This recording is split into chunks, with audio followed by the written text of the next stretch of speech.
अभी तक ने होनहार एकांत शर्मा से मंगलवार को खास बातचीत की।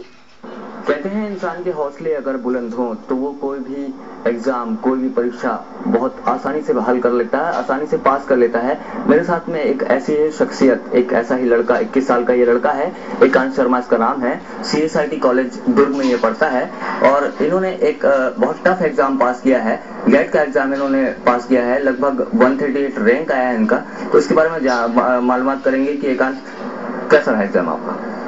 इस बार का एग्जाम थोड़ा अलग तरीके का था। हर साल जैसे रहता था, हर साल क्या रहता था कि डिफरेंट सिलेबस, मतलब डिफरेंस रहते थे। जैसे पहले क्वेश्चंस आते थे 150 क्वेश्चंस आते थे, फिर 100 कर दिए। पहले नेगेटिव मार्किंग ज्यादा थे और डिफरेंट क्वेश्चन की डिफिकल्टी लेवल डिफरेंट रहती थी। इस बार की डिफिकल्टी लेवल बढ़ गई थी।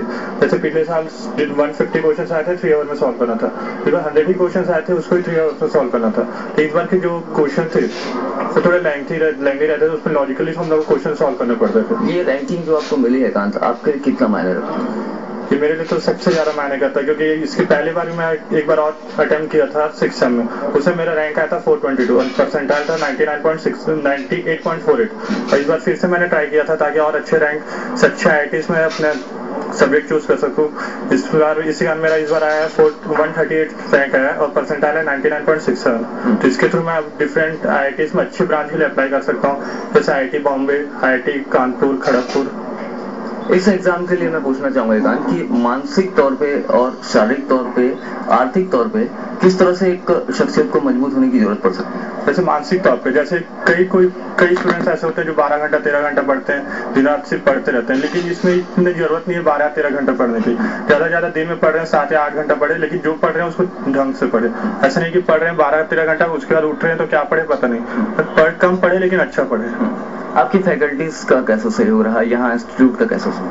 इंस्टीट्यूट के बारे में बताता हूँ। CSIT जब से मैं आया 2005 से, हमेशा मेरे को हमेशा आगे बढ़ने के लिए कोशिश करते रहते। जैसे अभी हुआ गेट का 2006 में, पहले सर के पास में गया, टोडी सर के पास गया, डिफरेंट टीचर्स के पास गया। सर मेरे को गेट का एग्जाम सर ऐसा है, मेरे को अभी इसके बारे में आइडिया नहीं है। तो सर लोगों ने खुद आइडिया दिया ऐसा है। फिर उसके बारे में मैंने सर लोगों से बुक्स के लिए हेल्प मांगा, तो उस बुक से तो ऑलरेडी पूरा डिपार्टमेंट की बुक, सर लोगों बोले जो बुक चाहिए आप ले जाइए, जितने भी डिफरेंट बुक्स है। फिर HOD sir, Mangal Singh sir, OPR sir, योजना ma'am, Deepak Sharma sir, different faculty सब ने अपने अपने तरह से जो उनको सब्जेक्ट में इंटरेस्ट था उसको मेरे को बताया कि ये इंपॉर्टेंट क्वेश्चन है, ये देख लेना करके। एकांत ने यहाँ एक नाम लिया है मंगल सिंह सर का, तो मंगल सिंह सर, मैं अपने दर्शकों को ये बता दूं कि वो भी हमारे साथ मौजूद हैं, HOD हैं इलेक्ट्रॉनिक्स और टेलीकम्युनिकेशन डिपार्टमेंट के। तो उनसे जानेंगे कि इस बच्चे को तैयार करने में, इस लड़के को तैयार करने में उनकी क्या खास भूमिका रही, कि जब उनके पास आता था तो उन्होंने इसकी मदद किस तरह से उसको की है। जी, एकांत को मैंने जब थोड़ा बहुत जानने की कोशिश की तो 6 सेमेस्टर में ये स्टूडेंट मेरे पास आया और उसके बाद इसने एक दिन मुझे आके कहा कि सर मैं गेट का एग्ज़ाम देना चाह रहा हूँ इस बार, और मुझे थोड़ी सी हेल्प की ज़रूरत है आप लोगों से, कॉलेज की तरफ से। तो देखिए, as a head of the department बहुत सारे स्टूडेंट हमारे पास डेली आते हैं, बहुत सारे लोग, हम ये डिसाइड नहीं कर पाते कि उसमें से कौन जेन्युइन है, कौन अच्छा पढ़ाई करने वाला है या कौन डिफॉल्टर है। तो मुझे ऐसा लगा कि शायद एकांत के अंदर वो बात है जो एक अच्छे स्टूडेंट में हो सकती है और ये आगे जाके कुछ कर सकता है। तो मैंने इसको बोला, देखो बेटा, जो भी तुमको हेल्प चाहिए हमारी तरफ से हम सब करने को तैयार हैं, लेकिन हमको तुम्हारी अच्छी रैंक चाहिए, अच्छा परसेंटाइल चाहिए। तो इसने बोला कि सर जो लैब पीरियड होते हैं 3 पीरियड के, उसमें आप मुझे टाइम दे दीजिए, मैं अपना टाइम निकाल के रेफरेंस सेक्शन में बैठ के पढ़ लूंगा या लैब में बैठ के ही पढ़ लूंगा। मेरे साथ और मेरे 2-3 फ्रेंड्स हैं। मैंने इनको अपनी फैकल्टी को इंस्ट्रक्ट किया कि इन सारे स्टूडेंट्स को, जो भी 4-5 स्टूडेंट हैं, इनको आप लैब पीरियड में रेफरेंस सेक्शन में जाने की परमिशन दीजिए या वहीं पे बैठने की परमिशन दीजिए।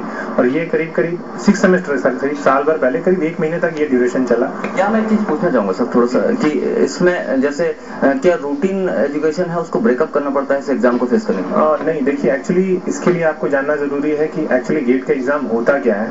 जो आप पूरे 4 साल में जो सब्जेक्ट्स पढ़ते हैं इंजीनियरिंग के, गेट का एग्जाम जो है उन्हीं सारे सब्जेक्ट्स पे डिपेंडेंट होता है। तो इसके लिए अलग से कुछ आपको ऐसा करने की जरूरत नहीं पड़ती है। बट डिफरेंस क्या होता है कि बाकी सारे पेपर्स आपको, एक पेपर के लिए 3 घंटे का टाइम मिलता है, 40 पेपर के लिए आप सोच लीजिए कितने घंटे आपको मिलते होंगे 4 साल में। बट आपको 4 साल के बाद वो सारे 40 सब्जेक्ट सिर्फ 3 घंटे में कवर करने होते हैं। तो सारी की सारी चीजों को कंप्रेस करके आपको 3 घंटे में वो आपको आउटपुट देना पड़ता है।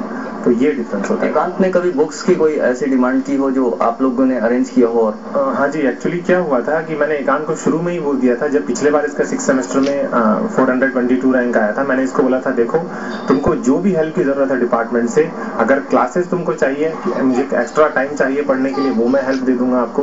फैकल्टी की अगर कोई हेल्प चाहिए वो मैं दे दूंगा। बुक्स की जो भी आपको रिक्वायरमेंट है कॉलेज की तरफ से, मेरी पर्सनल की तरफ से अगर मेरे पास होगी, कहीं ना कहीं से मैं तुमको अरेंज करके ला के दूंगा। इसने बीच बीच में मुझे बताया कि सर ये जो बुक्स हैं वो कहीं अवेलेबल है कॉलेज में है, या कोई पर्सनल हमारे डिपार्टमेंटल लाइब्रेरी जो सिर्फ फैकल्टीज के लिए होती है, वहां से भी मैंने बुक्स वगैरह इश्यूज करा के एकांत को दी है बीच बीच में। एक आखिरी सवाल एकांत, आगे क्या करना चाहते हैं? आगे मैं आईटी से पहले सबसे पहले अच्छे कुछ ब्रांच से आईटी करना चाहता हूँ। उसके बाद मैं आगे कि एमटेक के बाद आगे मैं पीएचडी करूँ। पीएचडी में जॉब में इंटरेस्ट नहीं है, शायद मैं अगर जॉब में अगर नहीं हुआ, जॉब में इंटरेस्ट है ही नहीं मेरे को, मुझे इसी का मैं एम के बाद पीएचडी करना चाहता हूँ अच्छे कॉलेज से। तो ये थे एकांत शर्मा, 21 साल का ये नौजवान, जिसने देश भर में अपनी मेहनत के दम पर, अपने प्रशिक्षित गुरु के दम पर, उनके बताए मार्गदर्शन के दम पर न सिर्फ अपना नाम रोशन किया, बल्कि जिस इंस्टीट्यूट से वो पढ़ रहा है, CSIT इंस्टीट्यूट से वो पढ़ रहा है, उसका भी नाम रोशन किया, अपने माता पिता का भी नाम रोशन किया। फिलहाल कैमरा पर्सन सुनील चौहान के साथ अभी तक के लिए मैं हूं शशिकांत तिवारी। गरीबी रेखा राशन कार्ड के वितरण में गड़बड़ी करने और हितग्राही